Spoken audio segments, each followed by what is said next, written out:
Okay, welcome everyone. So we are very happy to have Lorenzo Bianchi today, and Lorenzo will give us an overview about exact results in presence of defects beyond integrability and also in connection with integrability. Please ask a lot of questions. We keep our microphones muted as default, and you can unmute at any. Please, Lorenzo. Okay, it's the first time I do this, so yeah, I really encourage you asking questions because otherwise I feel like I'm talking to myself. I guess this is become usual now, but yeah, it's the first time for me. So we start with a couple of caveats about the title.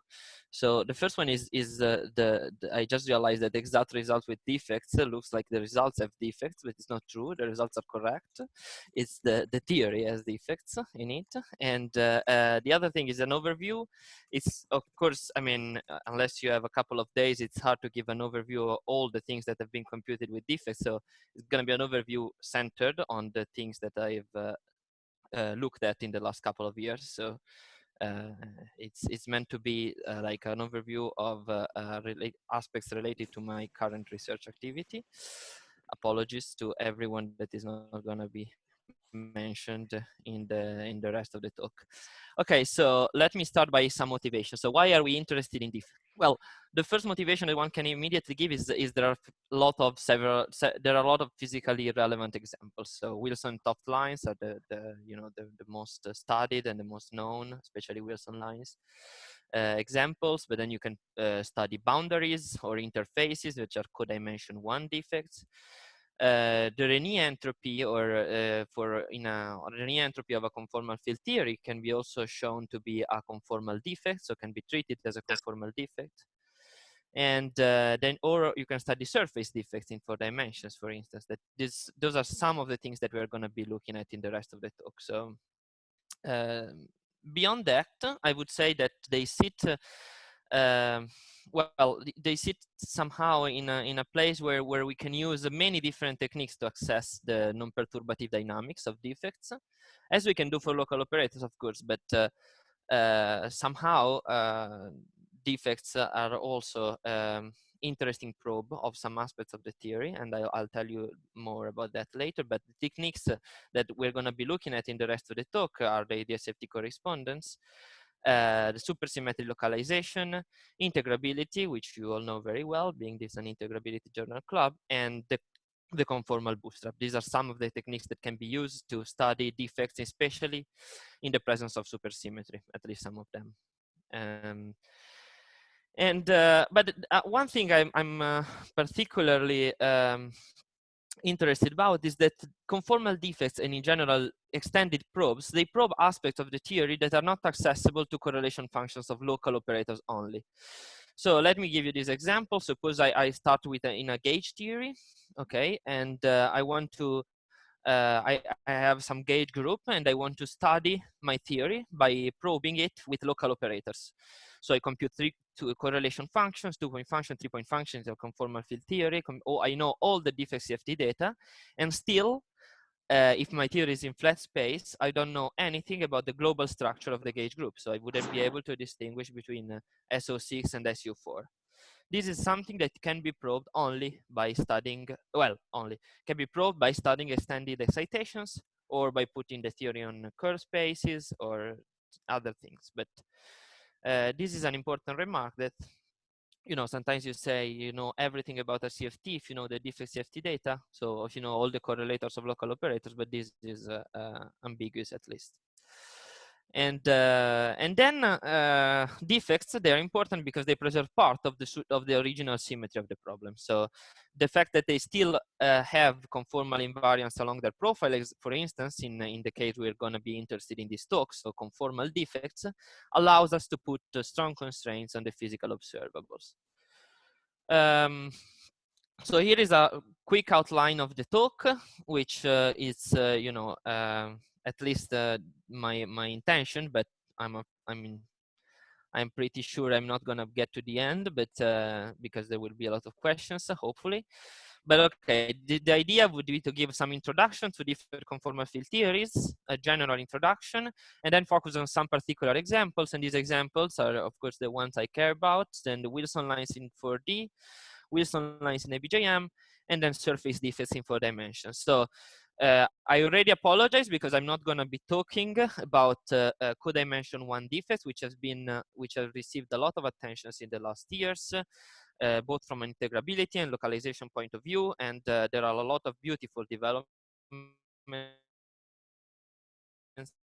I'm gonna skip because of lack of time. And I'm also not gonna be talking much about surface defects or other defects in higher dimensions. So I'll be focusing on 3 and 4 dimensions for most of this talk. Okay, so let's move on then if there is no question about the outline, and let's see something about defect conformal field theory. So let's start from CFT. So actually you have heard, some of you at least have heard a journal club by Carlo 2 weeks ago, where he already introduced most of the things I'm gonna talk about. So if you've been there, you probably can disconnect and reconnect in 10 minutes, but I'm gonna go through them again. So let's start from a CFT without a homogeneous CFT, so a CFT without any defect. And you know there is a set of conformal primary operators and all the descendants that can be created by the action of the momentum generator. And there is an operator product, a convergent operator product expansion characterized by some OPE coefficients, C, and all the contributions of the conformal descendant is fixed by conformal invariance. So usually the operator product expansion or correlation functions are organized in terms of conformal blocks, which resums all the contributions of the descendant. So there is a set of data constituted by anomalous by the spectrum, so the dimensions of local operators and the OP coefficients, and this fully specifies the CFT actually up to the inclusion of extended probes, which is gonna be what we are interested in this talk. So then you compute 2 and 3 point function. The 2 point function is determined by the dimension, and the 3 point function is determined by the OP coefficients. And then if you want to compute higher point function, you can start using the OP to reduce to lower point functions. But there are consistency conditions that force or that constrain the allowed values for the CFT data. In particular, the crossing equation for the 4 point function is the one I showed you here. So the idea is that if you hand me a random set of CFT data, this wouldn't necessarily describe a consistent CFT. For defect CFT, we can do something similar. So we add to the spectrum of bulk operator, which is still there, of course, we add defect operators, which we label by hat. This defect operator will have a parallel spin, so a spin along the directions of the defect, and an orthogonal spin, so in the directions orthogonal to the defect. And you can build descendants by taking derivatives, but these derivatives will be only in the directions parallel to the defect, of course, because this defect preserves conformal invariance along the parallel directions.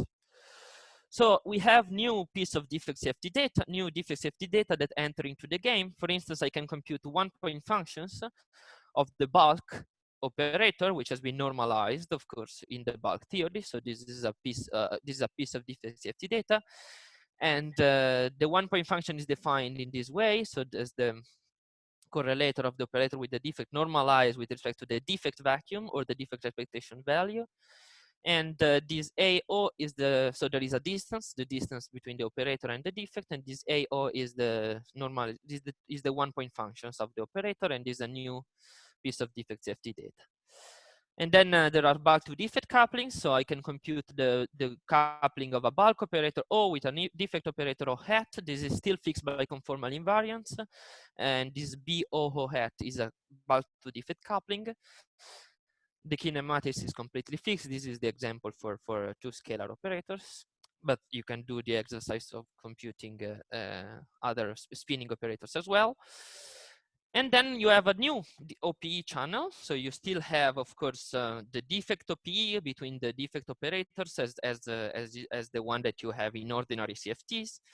but you have a new OPE channel that is the defect OPE, which basically consists in taking a bulk OPE, putting it close to the defect operator, and you have an expansion where a bulk operator is expanded in terms of infinitely many defect operators, and as it happens in ordinary homogeneous CFT, the contributions of descendants is completely encoded in the block. So I think by now the standard reference is the one that I outlined here, for if you want to know anything about defect CFT, or at least the kinematics. So I would concluding that the naive set of defect CFT data is constituted by the one-point function back to defect couplings, and of course the defect CFT data of the defect operators. So on the defect, I still have conformal invariance, so I can treat the defect operators as ordinary operator in a CFT. May I ask a question? Yeah. Can you view these defects, or most of the interesting defects, as just integrals over local operators? And can you restore from that the corresponding data, conformal data for them? Or in which cases you can, in which cases you don't, you cannot? Right. So no, the answer is well. The answer is not all of the defects are described in terms of integral of localized degrees of freedom on the defect. So I would say actually the Wilson line or the Wilson line is one of the few examples where you can actually describe your defect as the integral of some bulk degrees of freedom along a submanifold.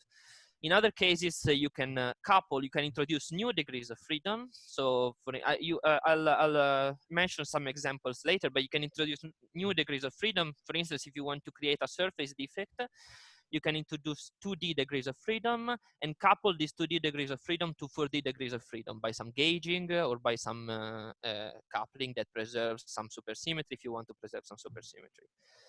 But in general, there are other classes of defects that cannot really be described by the integral unless there is some duality by the integral of some degrees of some bulk degrees of freedom, or even by the coupling of degrees of freedom in 2D. So examples of this case are the Gukov-Witter surface well, the Toft line, for instance, which is given by to keep a simple example, the Toft line is described by performing the path integral with some singular boundary with some singular condition along the line.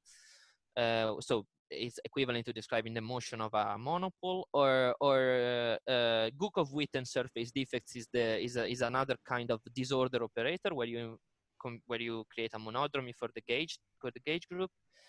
And there are other examples. The Rényi entropy that I mentioned before is basically defined by prescribing a singular behavior again along the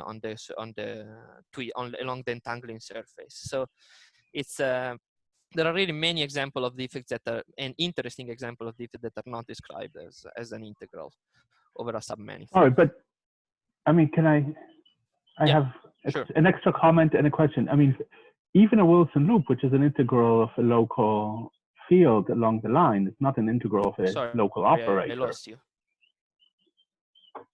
Even a Wilson loop, which is, can you hear me now? I lost most of the question. Yeah, and now I can hear you. Okay, even a Wilson loop, which is an integral of a local field along the line, it's not an integral of local operators in the bulk. So you cannot get the information from the knowledge of local operator, all the usual local operator CFT data. No. This is a comment for I totally part agree. of the answer to Volodya. But I had a question for you. When you say that in a Toft loop or a Gukov-Witten surface operator cannot be described by extra degrees of freedom, how do you know that that is the case? No, I don't know. I mean, the usual description is not in terms of integral of local degrees of freedom. Whether there are alternative descriptions, this is perfectly possible. I mean, there are dualities, there are examples that the Gukov-Witten defects, they can be described often as an integral. So Can I just make a comment? I mean, formally, you can take the logarithm of this defect operator. Yeah. And you would expect this to be somehow some integration over the defect space of some local or quasi-local observable. So I mean, formally, you can probably define some local or quasi-local observables associated with the defect operator. It's just that it's not necessarily part of the usual local observables or operator that you consider in the bulk. Yeah, okay. You can put it like that. It's not... After all, the Wilson loop you can expand into local operators. The Wilson loop? No. Yeah. Okay, this is a sorry. This is a general property of conformal defect that you can always expand. So you can take another limit where the defect becomes very small, for instance, and you can expand and any defect in terms of local operators of your bulk theory, and the coefficients of this expansion are exactly the one-point functions that I've introduced here. Only for a compact defect. Yeah. So, I mean, I'm assuming. Well, compact, you mean not infinitely extended? Yes. Mm-hmm. Yes. So for myself, well, for myself, I would answer this question as, of course, you can represent any non-local, any such defect as sum over local operators, but it will be multi-point functions at the end that you compute, and it doesn't make sense to start from multi-point functions. But for Wilson lines, they will be sitting on the one trace, so it's not a correlation function of single trace operators. That's true. That's true. But we don't speak about large N theory. Let's say for the line, I can make conformal transformation and map it to a circle. Then it's become compact, and I can expand it. Mm-hmm. Yeah, you can do that. Okay. You can do that. Yeah, exactly. And the same with Wilson line, right? So you can expand it in a, like F menu square and so on.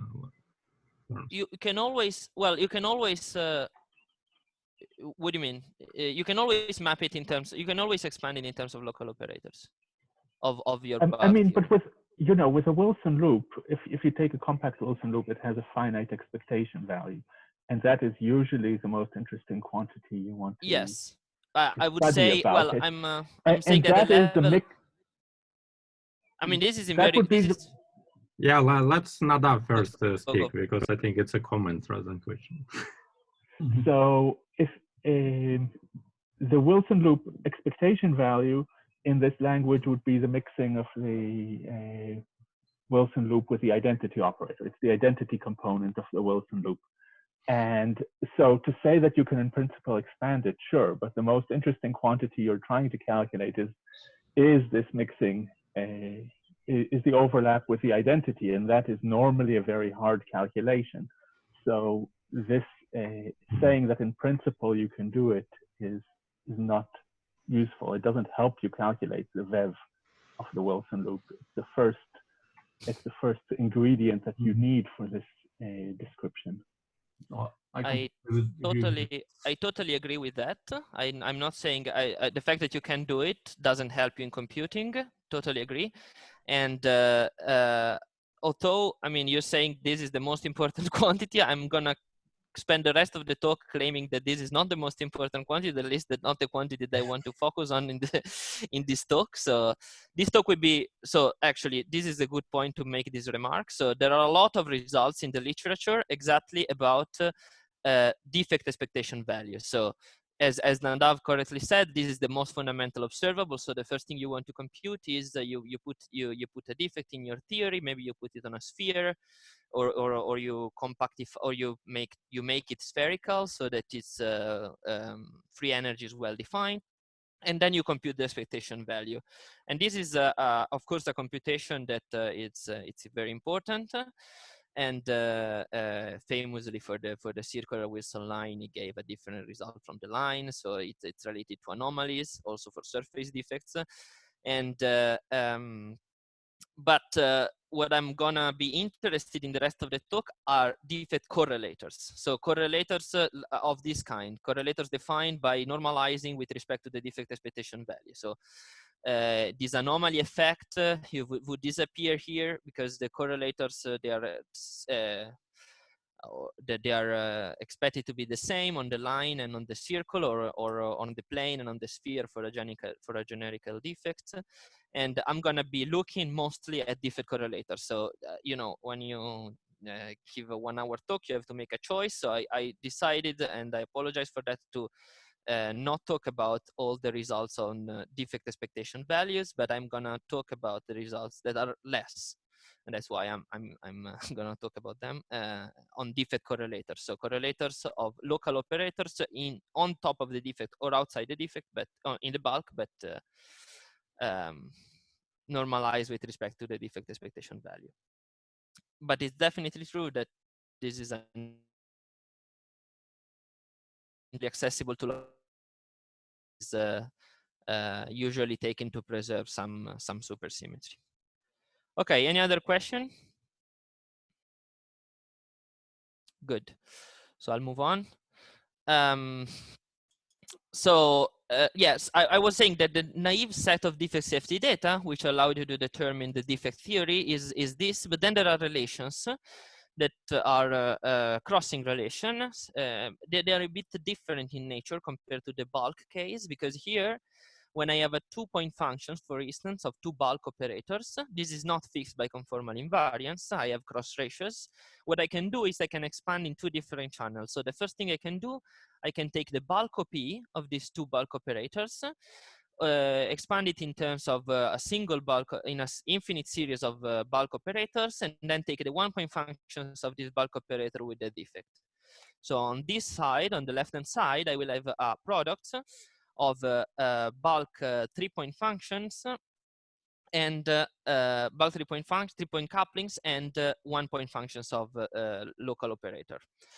On the right-hand side, what I'm doing is I'm taking the operators, I'm putting them close to the defect, and this will be the defect OP expansion. It will give a sum of infinitely many defect operators, and then I take the 2-point functions of these defect operators. So on this side, I have essentially the bulk to defect couplings of these bulk operators and the 2-point functions of defect operators. And this put constraints of my defect safety data. In this talk, I again, because there is not enough time to talk about everything, I want to focus on a subset of defect safety data, and I want to motivate the choice of this subset of defect safety data to be physically or geometrically, if you want, as you will see in a second, relevant, and universal in the sense that they are present in any defect CFT. So if you want to have an example of an operator that is present in any bulk CFT, homogeneous CFT, local CFT, is the stress tensor. So one of the quantities that I'm interested in is the 1-point function of the stress tensor operator. The stress tensor operator has a 1-point function that is completely fixed by conformal invariance. It has this form. And the h, this function, this constant h, is the quantity that I'm gonna be interested in most of the, I mean, in a lot of examples later. It fully determines the 1-point function of the stress tensor. Sorry, Lorenzo, we don't see the lowest line. It seems, at least I don't. Oh, really? That's bad. It's only it's cut here. Does anyone can see the last equation? No, I cannot. No. Okay, that's bad. Wait.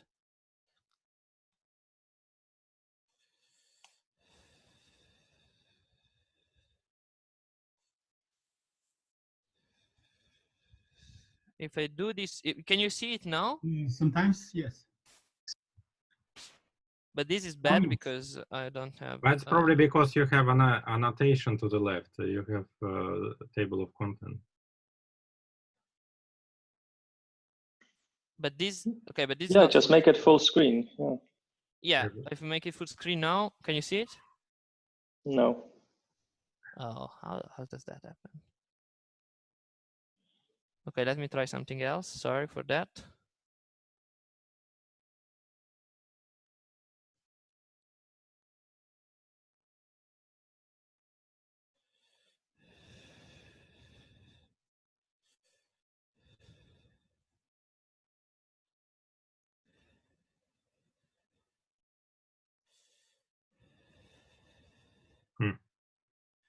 But now, no, but can you just zoom out a bit and yeah, that's perfect. so shall I do this? The only thing is that unless I can do.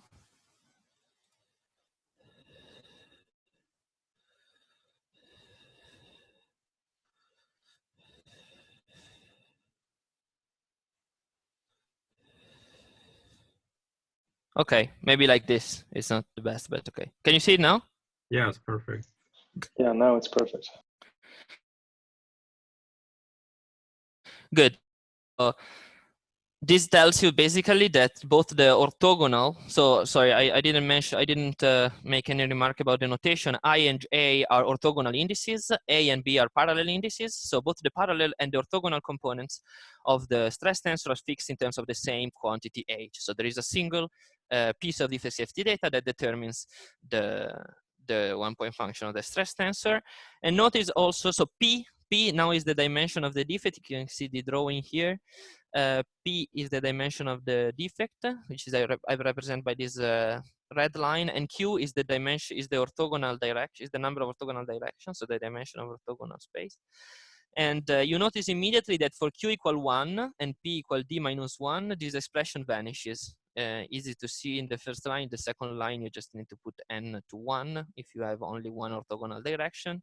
And this vanishes. This is a general fact that only scalar operators have a 1-point function in terms of a codimension 1 defect. So there will be no 1-point function for the stress tensor in a codimension 1 defect. Sorry, this equation, is it where it follows from roughly? Sorry? These two equations, where do they follow from roughly? Where do they go from? Yeah, how do you derive them roughly? Oh, how do you derive? Yeah, sorry. Just using preserved symmetries, so preserved conformal invariance along the defect. It's well, I would say that the best reference is the one I told you before, below Gonzalez, Lauria Maineri, but probably this formula goes back to previous work. Kapustin has it for the Wilson line, and but yeah, it's just a consequence of conformal invariance, and yeah, orthogonal rotations. So the preserved symmetry group here is SOP plus 1 1 times SOQ. So the conformal group in P dimensions times the rotation in the orthogonal Q directions. So this is. Sorry, can I ask a question? Yeah. So do you assume clustering on the defect? I mean, about or not? Do you assume? Sorry. Clustering property. I mean, how many zero weight fields there are on the defect? No, I think for this equation you just need to assume there is that conformal invariance is preserved. No, I was thinking about the crossing equation. For the crossing equation. No, I think also for that you just there is no additional assumption. Thanks. Okay. Good. So then, okay, so this is an example of a correlator that I'm gonna be interested in, but there is another operator, this time a defect operator, that is present for any defect CFT, and at least for any defect that is not topological or trivial, and it's related to the fact that any defect breaks translation invariance. So you can write this sort of well, schematic or schematic equation or word identity if you think this is inserted in some correlation function, where the stress tensor is not conserved, but it has a violation of conservation that is localized on the defect. So there is a delta function localizing this on the defect, and then there is an operator on the right-hand side. It is on the defect. It's a defect operator. It's called the displacement operator. The reason why it's called the displacement operator is because you can show that is essentially the answer of defect correlation function for deformations of the defect profile. Okay, so you see, you slightly deform the defect profile. The correlation function, the response of the correlation function is of introducing a displacement operator. So if you want an analog in homogeneous CFT, it's like you deform the metric, you introduce a stress tensor in an homogeneous CFT in correlation function. And here you deform the contour of the defect, you introduce a displacement operator integrated along the defect, okay? And the 2-point function of this displacement operator is fixed by conformal invariance. The dimension of the operator is protected, and to see the value of this dimension, you can just look at the previous, the first line. On the left-hand side, I have dimension d+1. On the right-hand side, I have the delta function gives me dimension q, and therefore the displacement has always dimension p+1. So there is no anomalous protected operator, but the piece of conformal data sits here. So it's the 2-point function. You may be surprised because usually 2-point functions, you know, they have only, they are normalizations. So they're not physical, but the normalization of the displacement operator is fixed by the first line, by the relation with the stress tensor. So CD is a physical piece of Defect CFT data. Again, you can think of an analog of the 2-point function of the stress tensor operator in CFTs, which is fixed in terms of the central charge, C. And this C is a physical piece of CFT data. And here is the analogous. Okay, so this is an important. So any question about the displacement operator? It will be like the main player in this talk. So. Okay, good. Then there is another analogous operator. So suppose also that you have some global symmetry. If you have a supersymmetry, you can think of R symmetry, but also some flavor symmetry in the bulk. And your defect breaks your internal symmetry from a group G to a subgroup H. Then you have a number. You have a certain number of the currents in the original theory that are broken by the defect, of course. And so this index I runs from 1 to the dimension of the coset. And you have essentially that there is another operator for any broken current, broken internal current. There is a scalar operator on the defect, which has this property. I mean, it comes out from this word identity, and is a sort of an internal displacement in the sense that it implements the variation of the correlation function under an internal broken transformation, or a global broken, a flavor broken transformation, or symmetry broken transformation. Its 2-point function is also fixed by symmetry. Again, it's protected, as I mentioned, P. You can argue by the first line, and its 2-point function is physical again, for the same reason as before. Good. So this is another important and fairly universal. It's fairly universal because it's there anytime the defect breaks some internal symmetry. So for superconformal defects, we conjectured in this paper with Maddalena, which appeared at the end of last year, that CD and H are actually not independent. So there is this relation, which it's a universal relation. It's theory independent, although CD and H are in general complicated function of the parameters of your theory. For instance, lambda, the Toth coupling, the rank of the gauge group, whatever any other parameter you have in the description of your defect. But this relation seems to be universal for superconformal defects, although I need to make some more precise statements. So it was first conjectured for Wilson line in n=4 and the BJM theory. It's a slightly different form, which I'll mention later, by Leokovitz and Maldacena. And then it was proven in these two papers, first with Maddalena and Marco for the line, and then with Maddalena for any surface defect in d=4.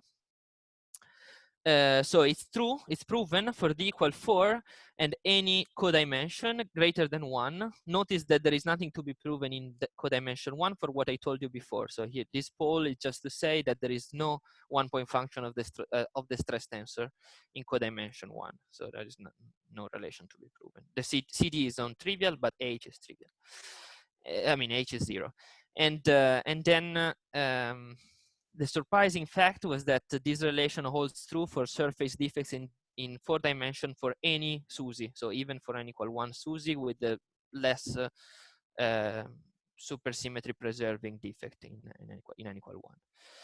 So then we used many consistency checks to conjecture this relation for any defects, but of course we cannot say anything about the amount of supersymmetry, if any, that you need for this relation to be true. Okay.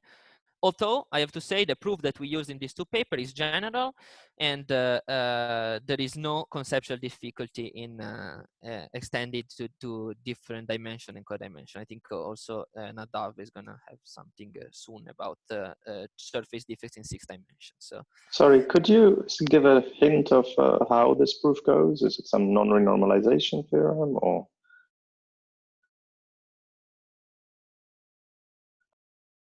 Certainly, yeah, I can certainly do that. The proof is based on superconformal word identities. So I didn't include a sketch of the proof, but I can tell you how it works. So essentially, there are, as I told you, there is the 2-point function of the displacement operator and the 1-point function of the stress tensor, and then there is a third correlator that one can study. And this is the 2-point function of, so the bulk to defect 2-point function of a stress tensor and a displacement.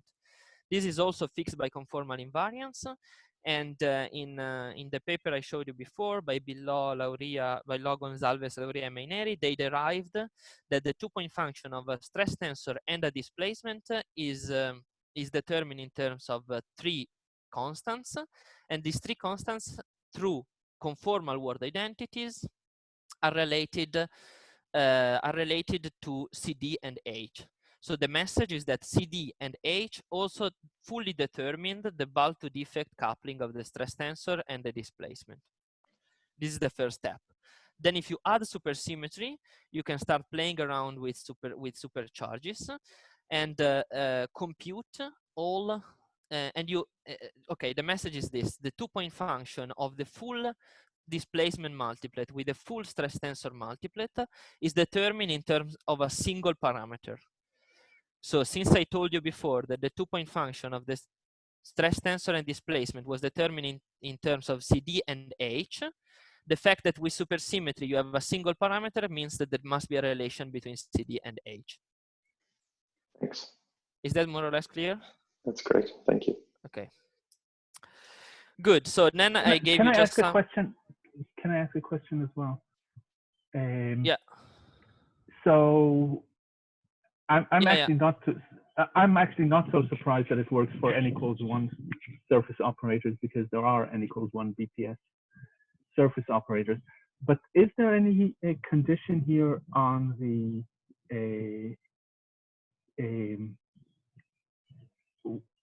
type of a superconformal defect, in the sense of what part of the superconformal algebra it preserves, or anything like that, or is it? Yes. Is it okay. really So let me make a comment on. Let me make a comment on your first. What did you say first? There is no superconformal. There is no surface in n=1.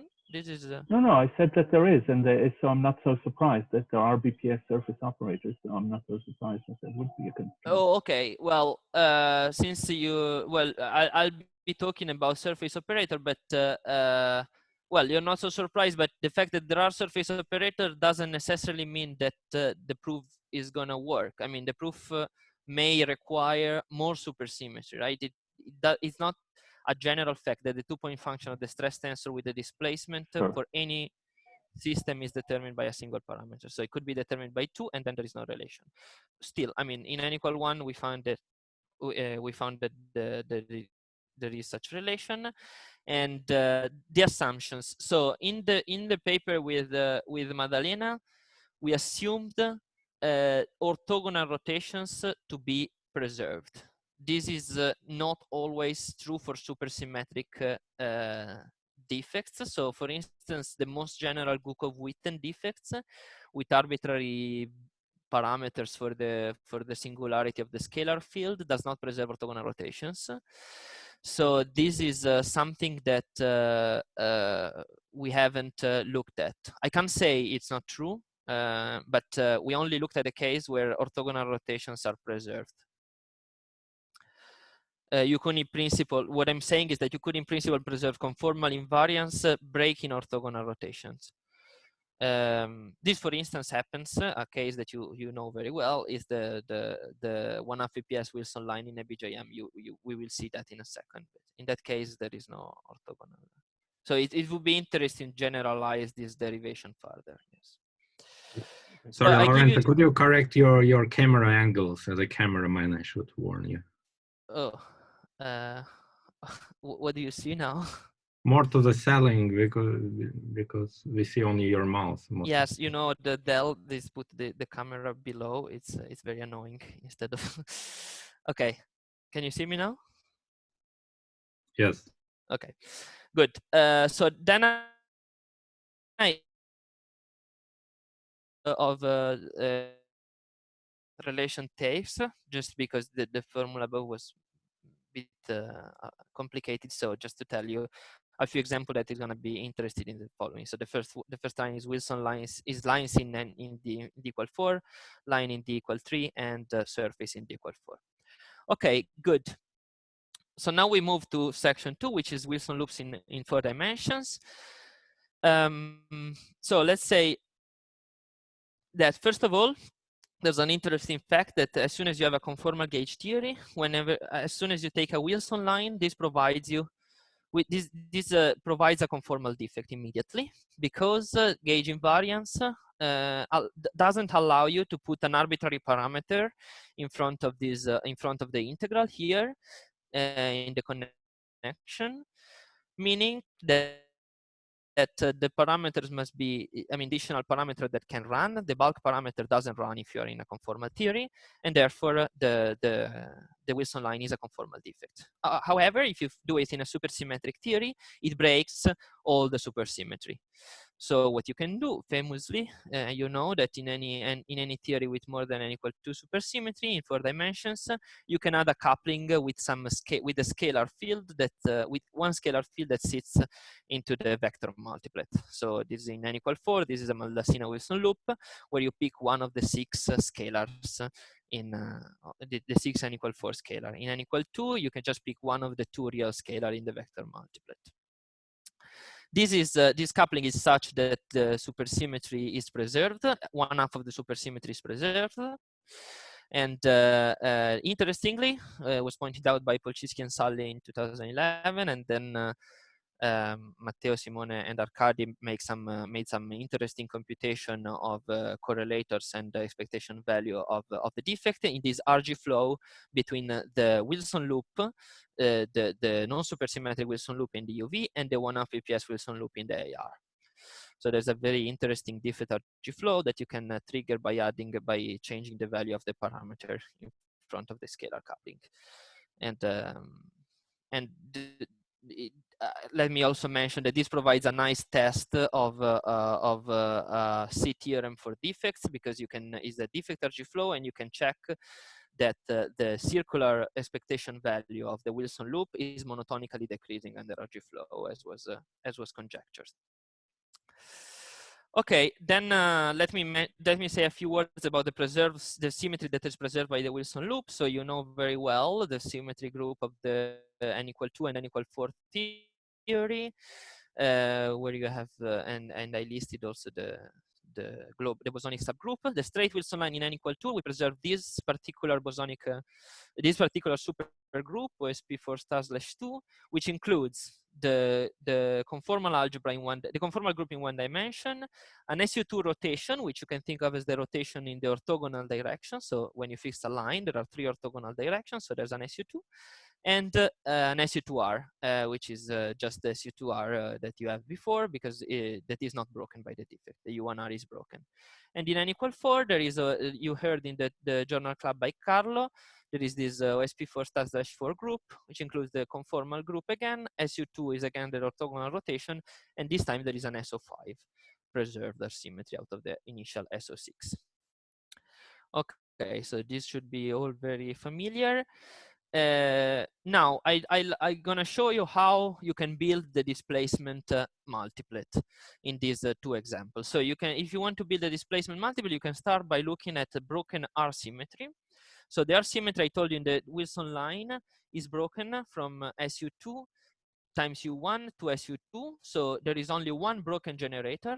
And as I told you before, anytime you break one generator, you have a defect operator associated to that breaking. So in this case, you have only one defect operator. In n equal 4, you're breaking SO6 down to SO5. So you're breaking 5 generators, and you have 5 defect operators associated to this breaking. Similar thing you can do with supersymmetry. You can show that, well, it's easy to see actually that you know that the defects are 1/2 BPS, so they break half of the supercharges. So you go here from 8 to 4, and in n equal 4, you go from 16 to 8. And therefore, you have 8 fermionic degrees of freedom, and in the n equal 2 case, you have 4 fermionic degrees of freedom.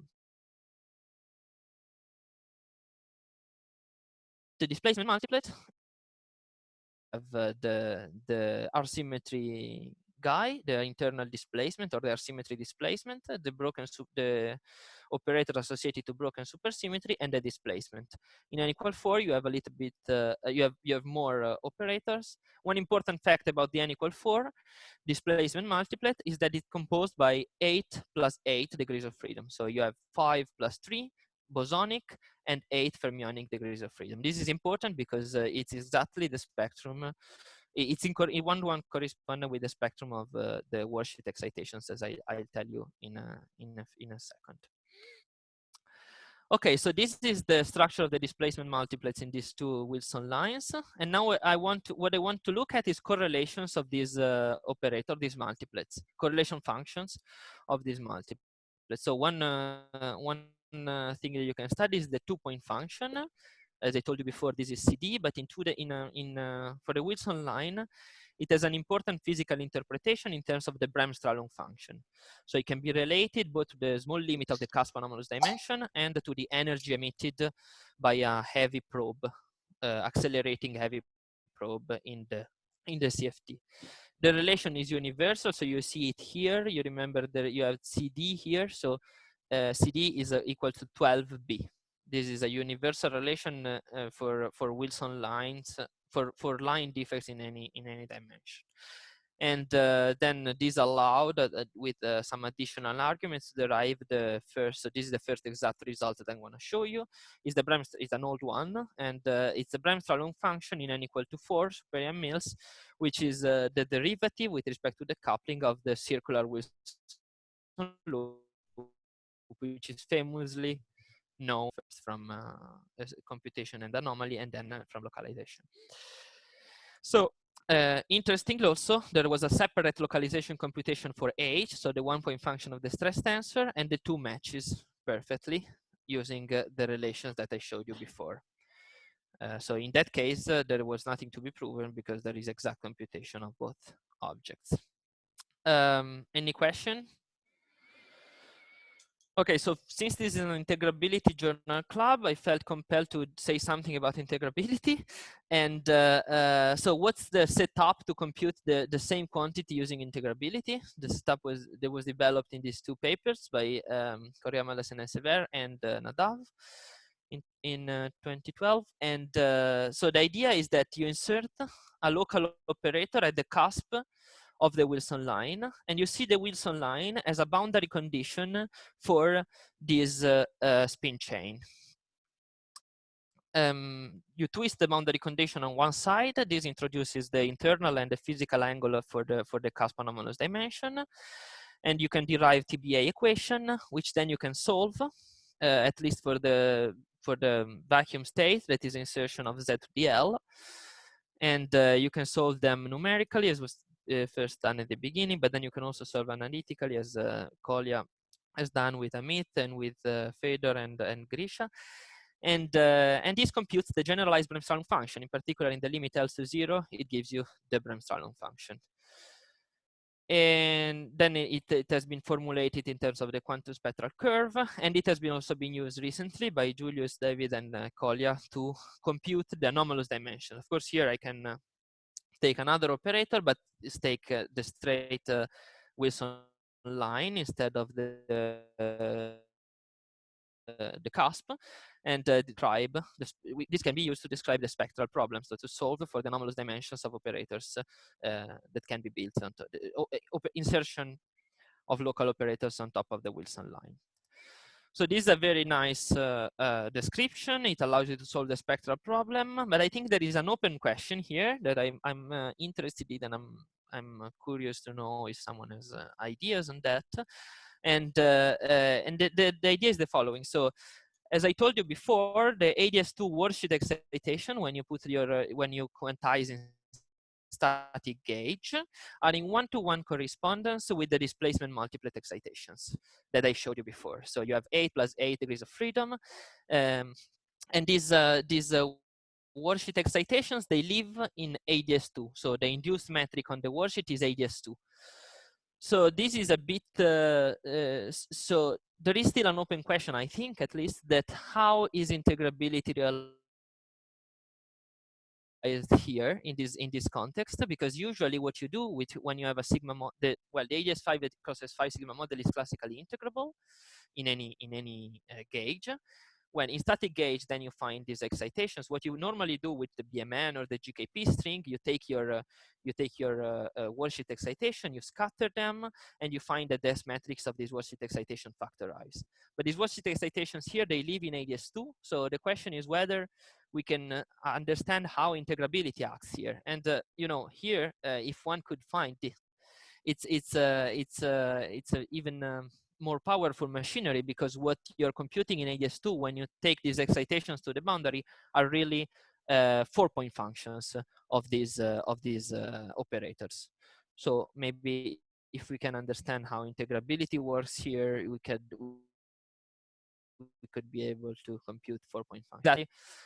Well, no, not exactly, not now. First, I tell you something about, well, yeah. There is a question. In what way is this different from calculating 3-point functions or 4-point functions using integrability? What are you asking? What are you looking for that is different from that? Well, I'm asking if there was if you could define an S matrix here, for instance, I don't know, in Mellin space or something, and this S matrix factorizes, then there is the hope that you can compute that metric exactly. That would be. But I mean, you want to stay in ADS2 even at the quantum level, or? Yes, I wanna use the effective description. Well, I wanna use. You can quantize perturbatively, right? And compute. But well, is it expected that it will actually continue at the quantum level, or it's a purely classical statement? When you write down the Lagrangian, I think what you do is you effectively writing down an effective action in ADS2. So the worldsheet geometry is sort of given. I mean, I don't think it will change. So of course you have a lot of interactions, right? Because you're quantizing in this, you're quantizing a complicated nonlinear Lagrangian, and what you do is it's.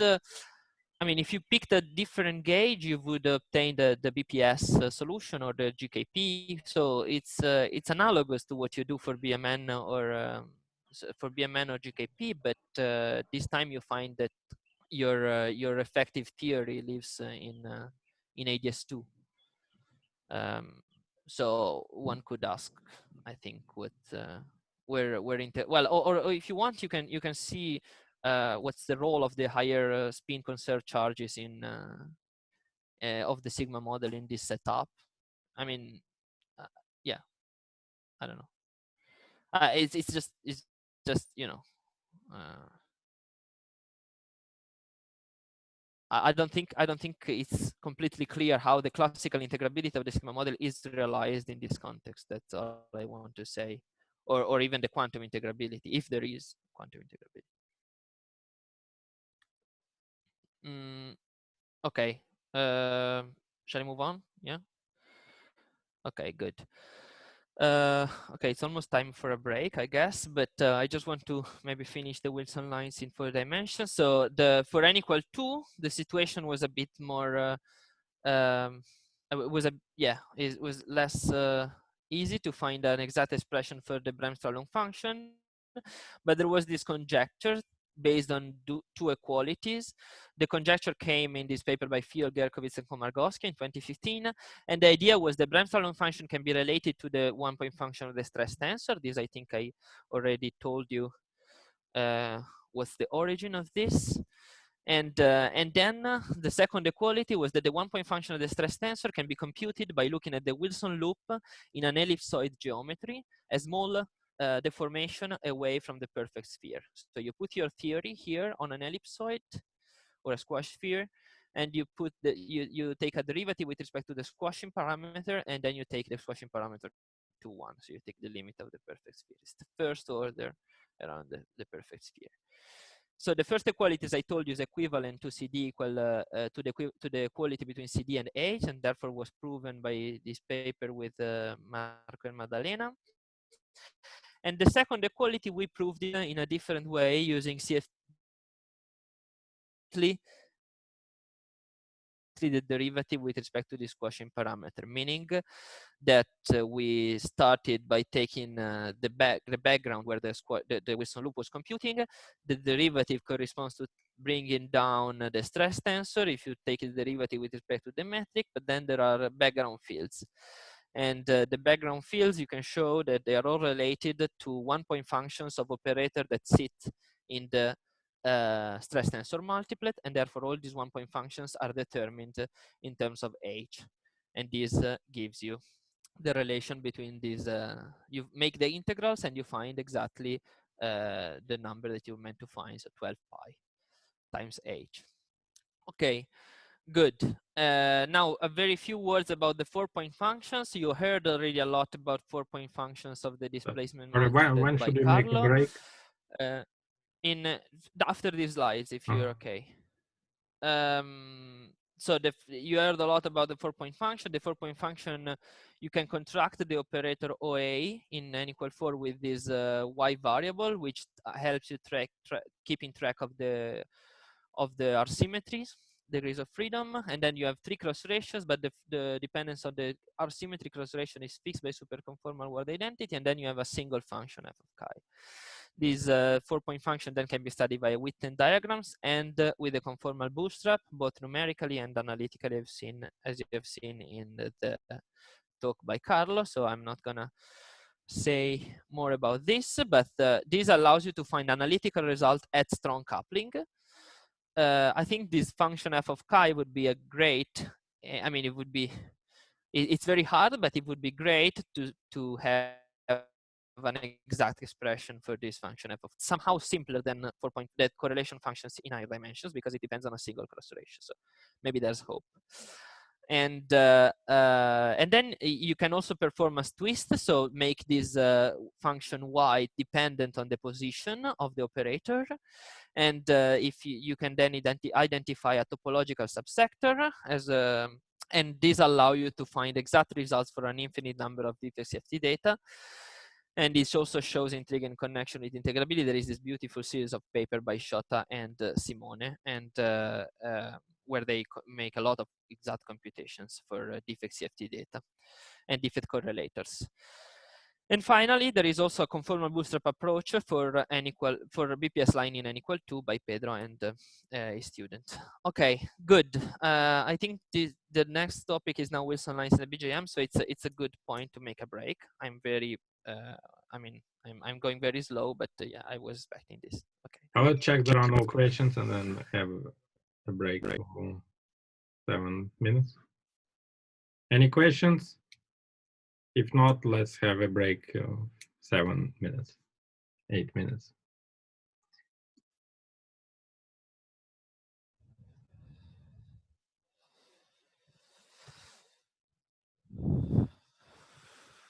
Simon's theory with matter in 3 dimensions, and it has a string theory dual, an explicit realization in terms of type 2 superstring in ADS4 cross CP3, and the important thing, I mean, an important fact, well, it has two gauge groups, so that there is this quiver realization with matter changing in the bifundamental of this gauge group, and with an SU4 R symmetry, as I tell you in a second. But the reason why we are interested in the main reason is that as in n equal 4, integrability emerges in the large n limit. Okay, so for any lambda in the large n limit. So the integrability, the predictivity of integrability for ABJM is actually related to a particular function called h of lambda, or it's an or interpolating function. And it turns out that in n equal 4 superior Mills, the relation between this h of lambda and lambda is simple. And as one can see by matching the computation of integrability and localization for the Bremsstrahlung function, for instance. Whereas in ABJM, it's meant to be fairly more complicated, and it has been conjectured in this paper by Kolya and Grisha. And yeah, so there is no proof, or there is no explicit computation of the same quantity on both sides, so by integrability and by localization, that could prove that this equation is exact at all order in the coupling. There are checks at weak and strong coupling though. So there is an interest of studying this theory because of integrability and because of the applicability of many different techniques and the control we can have on the non-perturbative regime. And the observables we're going to be looking at is Wilson loops. And the nice thing about Wilson loops in ABJM is that the structure or the landscape of conformal Wilson loop is richer than in n equal 4.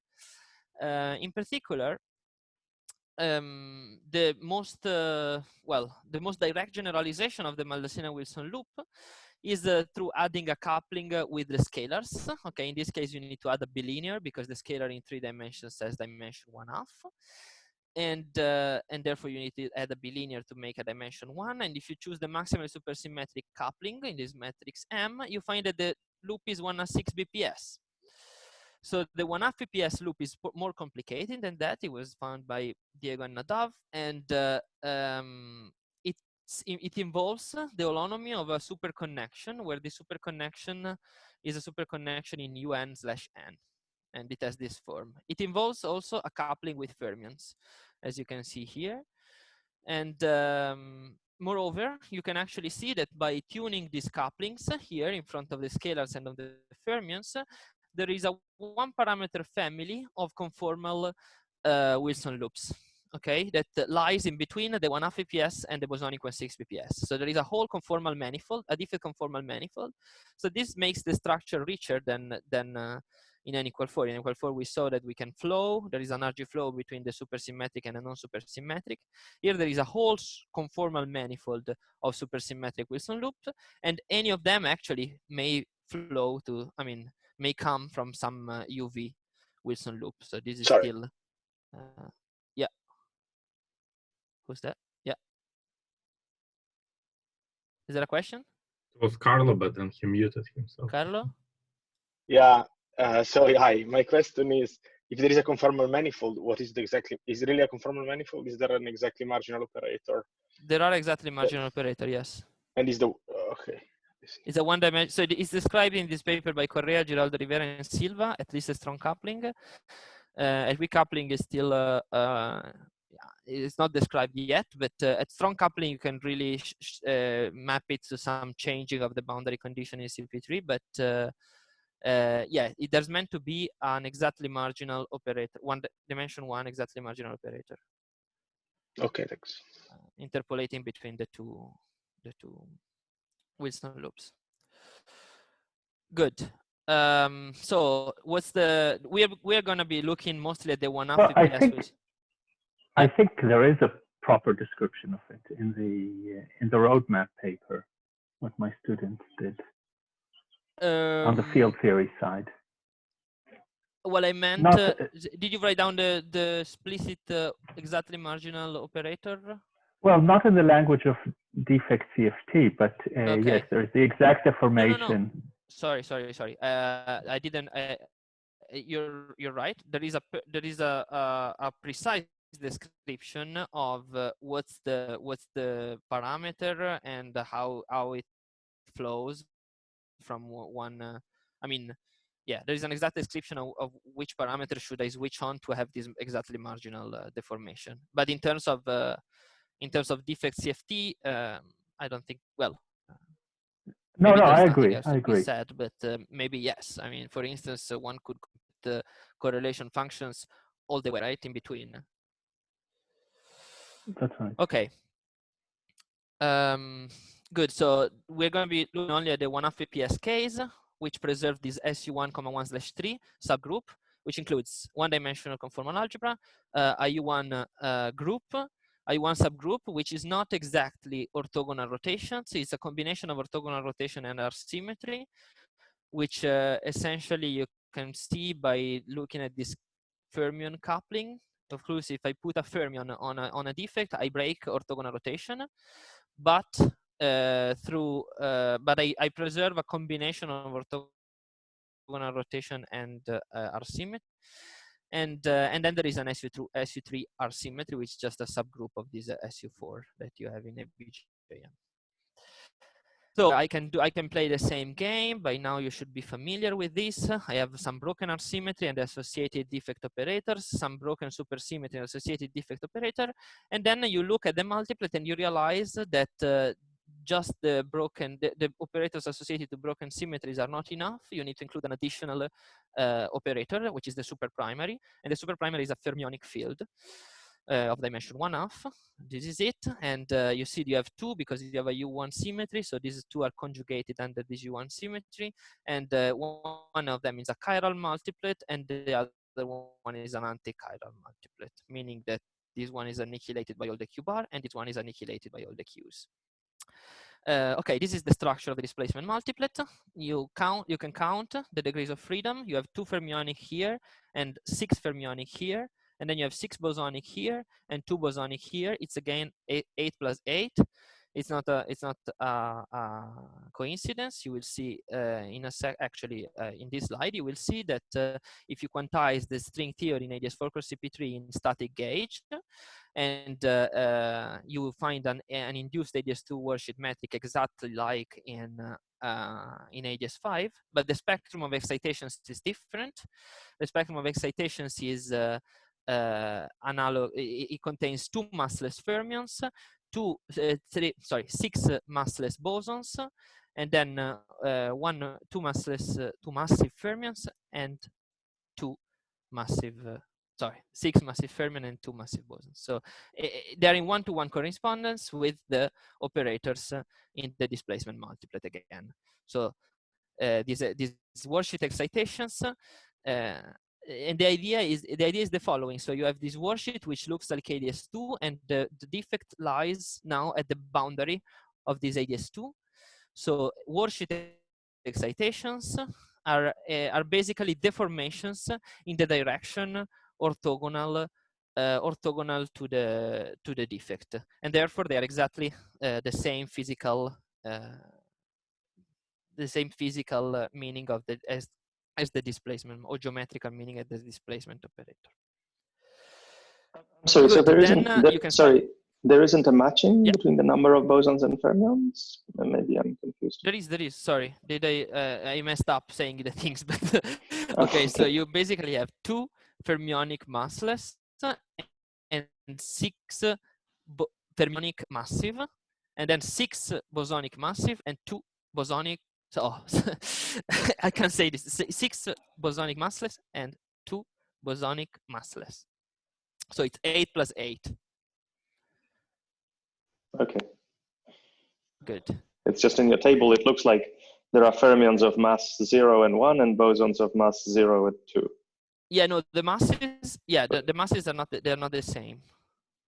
But this is, the matching is in terms of, this is true also for ADS4 cross CP3 quantized around BMN.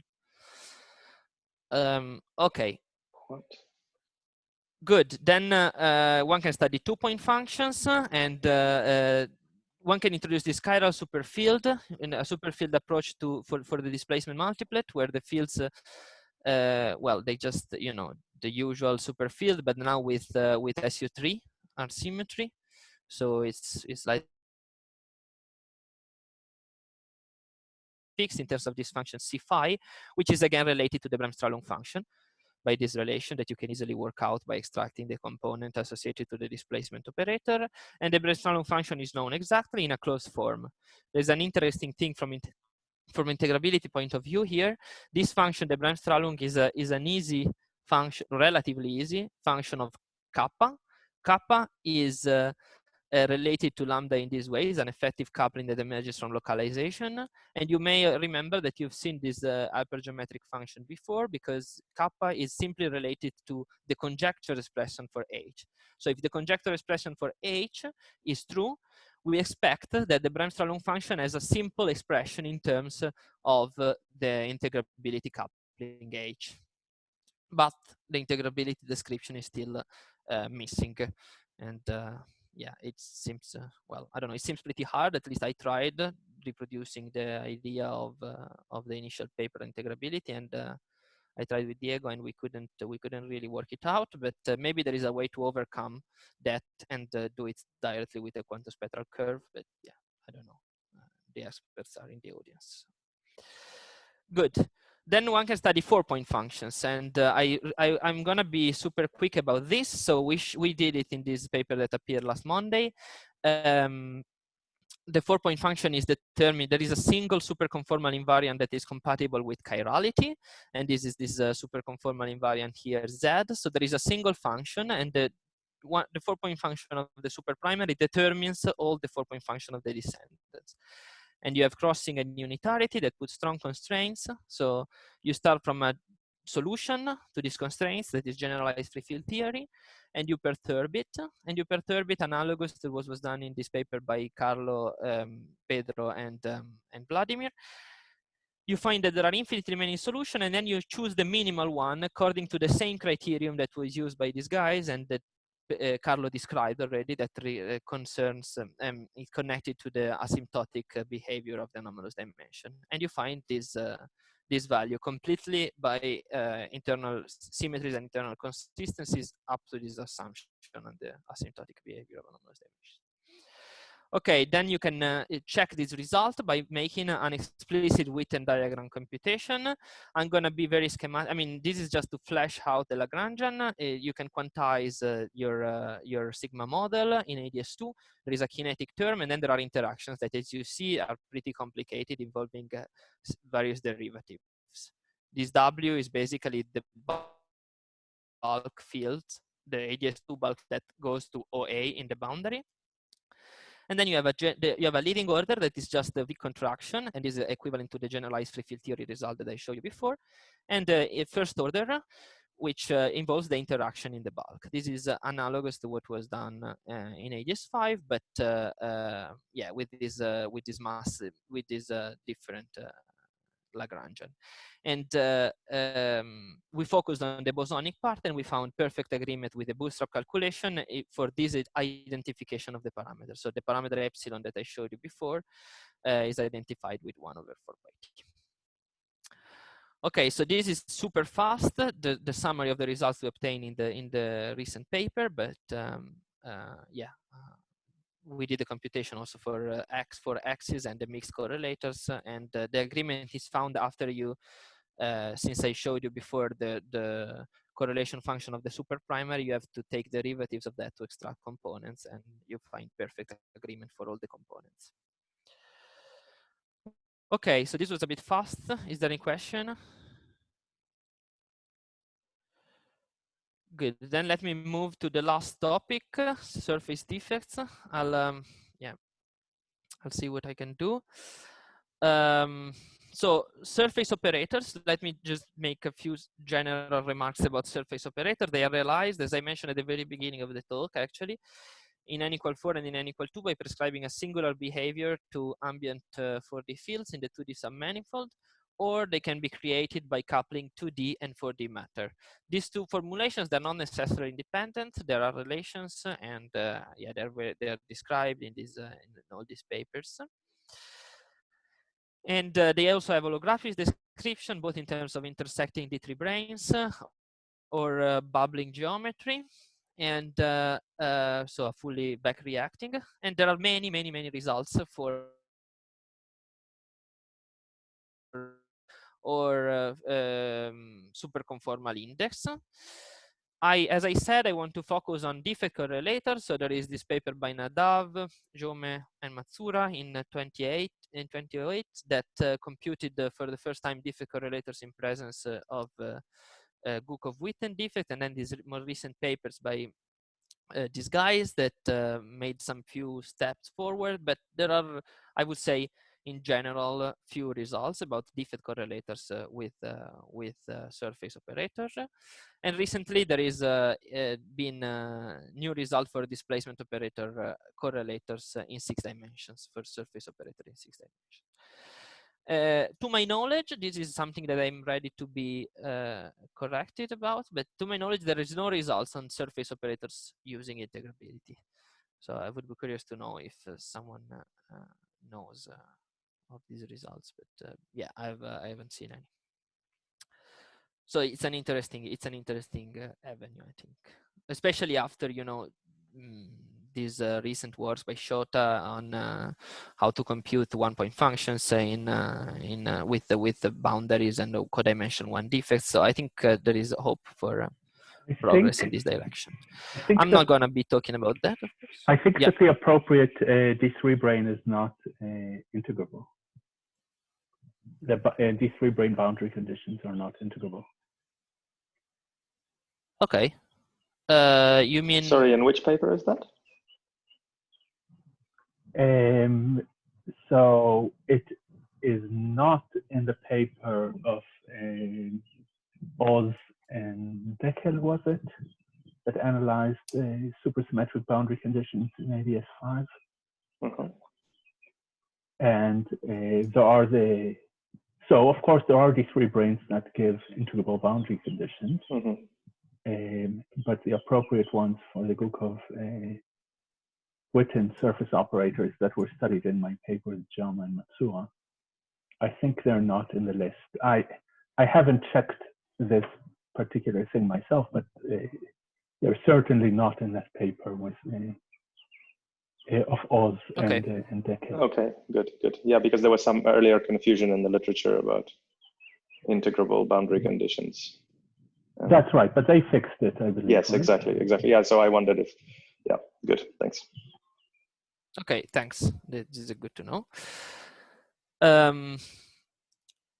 Good. Now, okay, a slight detour on Weil anomaly, which is relevant for surface defects. So you know very well that in homogeneous for DCFT, there is a Weil anomaly when you insert your theory on a curved background. The trace of the stress tensor is not necessarily vanishing, but it has two contributions, commonly known as A and C, related to the Euclidean, to the Euler density and the square of the Weil tensor. And these coefficients are related famously to stress tensor correlators. So the C coefficient appears in the 2-point function of the stress tensor, and the C and A coefficients appear in the 3-point function of the stress tensor. And then you also know that for n greater or equal to supersymmetry, A equals C. So I just wanted to give you a perspective on the relation that I showed you before between CD and H in light of this equality that comes from supersymmetry. Because for a 2D defect, so for a surface defect in a 4-dimensional CFT, you can write down a similar equation for the trace of the stress tensor, where this time the anomaly is localized on the defect, so it's a 2-dimensional anomaly. And there are additional contributions. The K is the extrinsic curvature. So here I'm inserting a surface, so I'm embedding a surface. So there are also extrinsic curvature and contraction of the Weil tensor with the induced metric gamma. And you see that there are some things that are known about these anomaly coefficients. For instance, B is the type A is monotonically decreasing under the defect RG flow, and it can depend on marginal coupling, as I showed with independently from Chris and Itamar. And then the type B coefficients, D1 and D2, are related to defect correlators. So in particular, D1 is related to the 2-point function of the displacement operator, and D2 is related to the 1-point function of the stress tensor. And so the relation that I showed you before. Could I say, yeah. Our chairman unfortunately ran out of data, it seems, so 6 minutes if possible. And how much time do I have? I have 3 more slides. Is Yeah, that 6 minutes. too much? 6 minutes. Okay, 6 minutes. Yeah, I can do it. So the relation that I showed you before that I derived with Maddalena can now be interpreted as the quality of the coefficients D1 and D2. So this is a different perspective on that. But unlike the other relation that I showed you before, it's true for any supersymmetry, not just for high enough, at least in 4 dimensions. Good. Now, let me tell you something about a special class of surfaces. There are n equal 2,2 surfaces embedded inside n equal 2.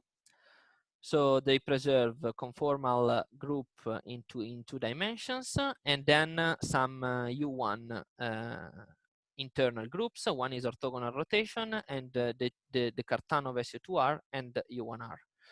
So this is the preserved bosonic subgroup by the n equal 2,2 surface. This is just, I'm reasoning from a purely algebraic perspective here. I'm not giving you an explicit examples of this surface. And it's only algebraically you can build the displacement multiplets. So you can build it by, and see that you have two multiplets conjugated under these U1s. And one is a chiral multiplet and one is an anti-chiral one. Sorry, one is anti-chiral under the 2SU1,1/1, and the other one is chiral anti-chiral. This is not, I mean, it's just, you know, to give you the same content as in the Wilson line. But what we found with, what we elaborated on with Maddalena is the chiral algebra structure that emerges in this context. So it's been shown in this original paper by Maddalena and his collaborators that in any n equal 2 theory, there is a subsector of this theory that when restricted to a plane and twisted, it forms a chiral algebra. Okay, and for instance, if you take the SU2R current and you twist it this way, so you insert our symmetry polarization basically that is dependent on Z bar, you find that this corresponds in this chiral algebra plane to the stress tensor in the 2-dimensional chiral algebra. And down the setup is the following. You take the surface defect and you take it to be orthogonal to the chiral algebra plane, so that basically the surface defect, which is 2-dimensional, intersects the chiral algebra plane that is also 2-dimensional in a point. And it can be shown that it introduces a non-vacuum module of the original chiral algebra. So this is a bit fast. I mean, if there are experts of chiral algebra, they would know what I'm talking about.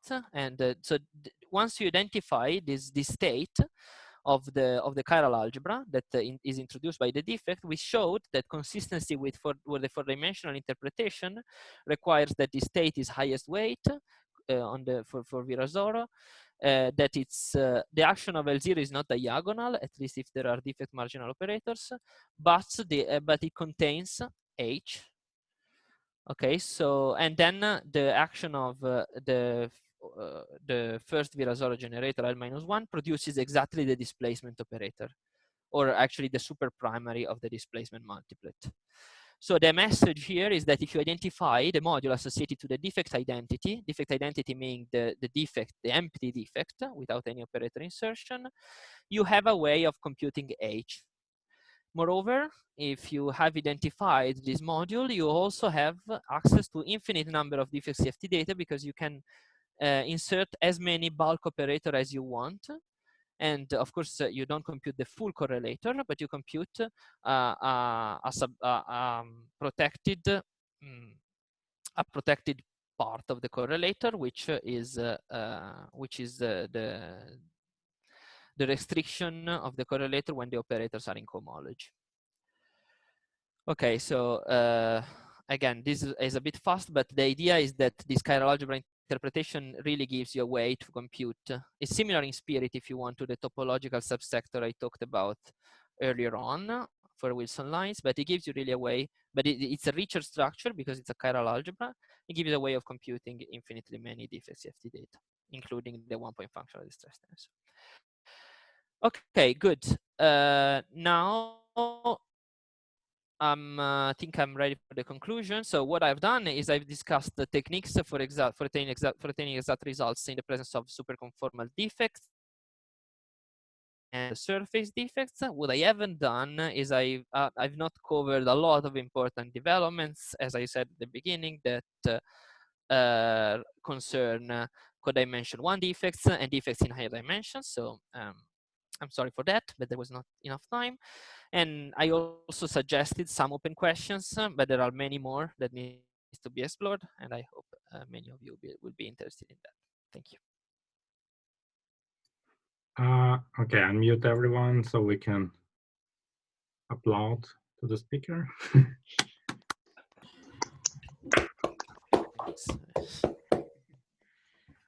All right, so any questions?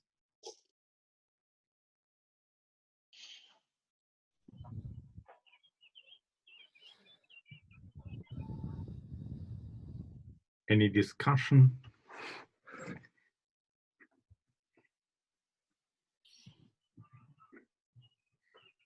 All right, so unfortunately, Andrea disconnected, so we have to look at the website about the next speakers. That's right. All right. Maybe I have a question again. Sorry if I insist about this exactly marginal operator. Just very quick question. Since it's a very small dimension, right? It's a dimension 1 operator. Yeah. And the scalar, and also preserves some of this per symmetry, I suppose, because in the end you're gonna get a 6 bps. One supercharge. Yeah. Yes. So can it be that it's just a piece of the displacement supermultiplet? Can it be that it's just this is exactly marginal operator is just one of the components? In fact, it's not hard to get switch. Delta equal 1 is of course bosonic. Yes. From the point of view of the alpha phase. Okay, so depending, so this exactly marginal information preserves only part of the supersymmetry, right? So you need to classify, I think, according to the preserved, to the preserved one, and for the 1/6 bps, the displacement multiplet is super small, so there is no bosonic. No, sorry. I'm talking about I'm talking about starting from the out BPS you want to object. Start from the half BPS. And then you break, and then you move away from it. And yes. you break the symmetry, of course, by picking a component in the displacement of the. Yeah, I'm just worried that the operator, the dimension 1 operator in the displacement multiplet is charged. Under our symmetry, but maybe that's not an issue because it's not, well, because it breaks part of their symmetry.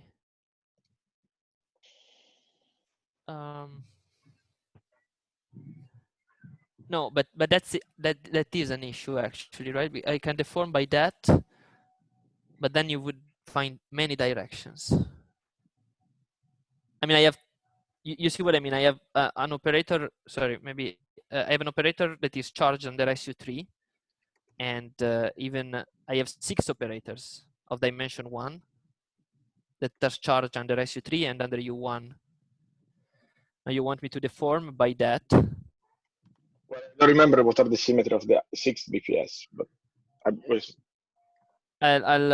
well, sorry, let me show you.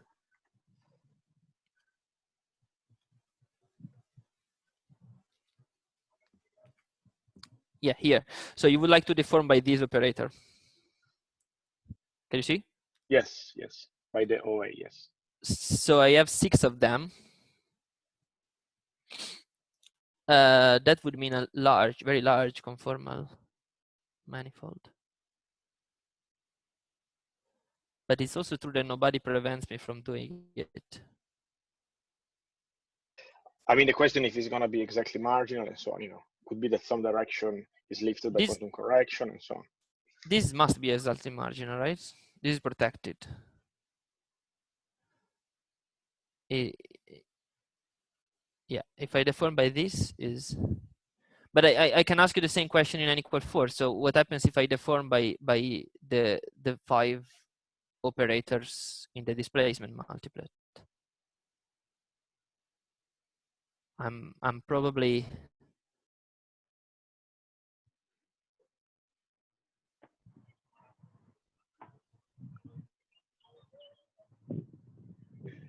that maybe describes the less BPS Wilson lines. That's what I want to say.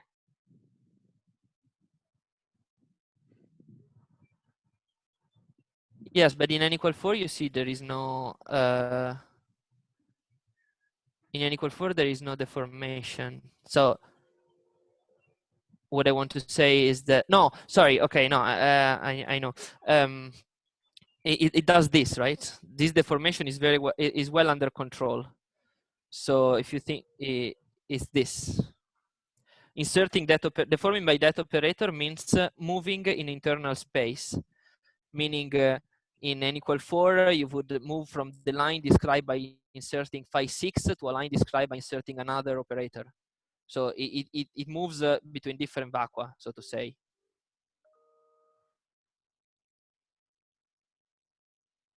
Yeah, I agree, but I think can be thought as a conformal manifold in a certain sense, from the point of view. It is a conformal manifold, but it's not the one that I want. It's a conformal manifold that preserves the full supersymmetry, because you're just picking a different scalar, right? It's like, yeah. All right. Sorry, I propose maybe you move for this discussion. So let's thank Lorenzo again for his nice talk. Thanks. Thank you. And next week we will have Jean Miguel, and he will give us a few words about his talk now. Yes. Well, I'm going to talk about scalar products in the algebraic Bethe ansatz. Maybe mainly how do you get the Goten determinant, how do you get the Slavnov determinant, and I'm going to talk about this composite model trick that is very useful for computing scalar products in SUN. All right. So thanks everyone for joining today, and hopefully see you next week. Bye-bye. Bye. Thank you. Bye. Bye. Thanks. Thank you.